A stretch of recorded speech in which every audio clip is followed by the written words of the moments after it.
My mom would be at all my sporting events. Let's say I was playing football, okay?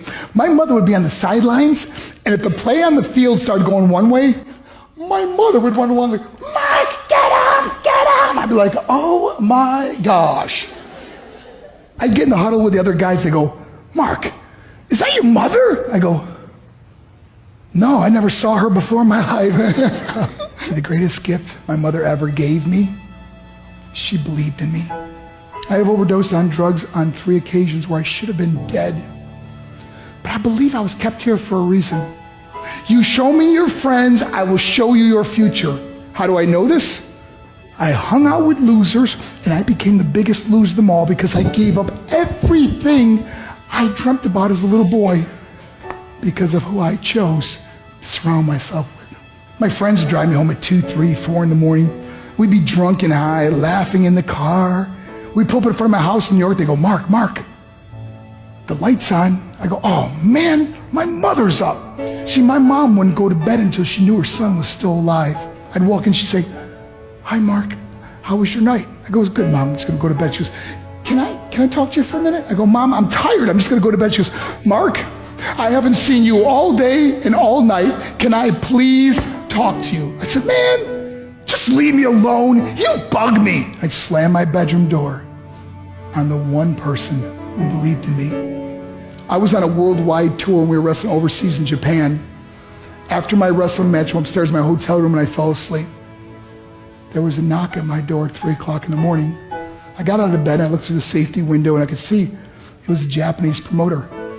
So I opened the door and he said, Mark, you need to call home. There's been an emergency. I went and got on the hotel room phone. I called back to the United States and said, hey, what's going on? They said, Mark, I don't know how to tell you this. I said, just tell me what happened. All of a sudden I started crying. They go, Mark, I can't tell you. I said, just say it. They said, Mark, your mother died.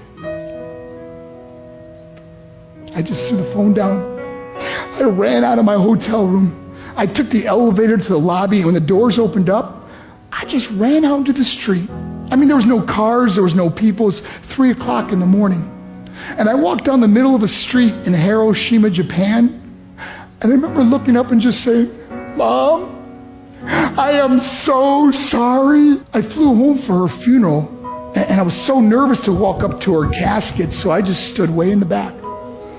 And I kept looking from a distance. I kept thinking to myself, Mom, please wake up. Please get up. And then I finally got the nerve to walk up to her. And as I got closer, I could see my mom for the first time. I mean, she was so beautiful. She was dressed in white. I mean, she looked like an angel. And I just stood over and I said, Mom, you are my hero. Everything I am, everything I hope to be was because of you. You loved me so much. You gave me a life. You're the only one that ever believed in me. How did I repay her? By getting drunk, by getting high, by getting stupid, by hanging out with losers? For what? All she ever wanted to do was talk to me. I wish I could talk to you now, Mom. I wish you could see what I'm doing. Why couldn't I have been a better son? We are defined by our choices. But if you surround yourself with people involved in drugs and alcohol and pills, it's a dead end. I'm not here to preach to you. I'm here to tell you I lived that life.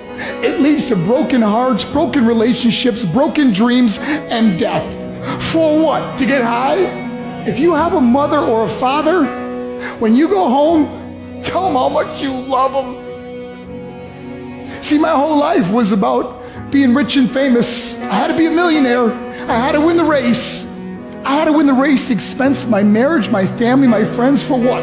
To be all alone in the world? I learned what is truly important, and that is how precious this gift of life is, and our families, and how quickly it can be taken away.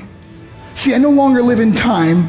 I live in moments. See, it's not what's in your pocket that matters. It's what's in your heart that truly matters. Love Love is just a word until somebody comes along and gives it meaning. You're the meaning.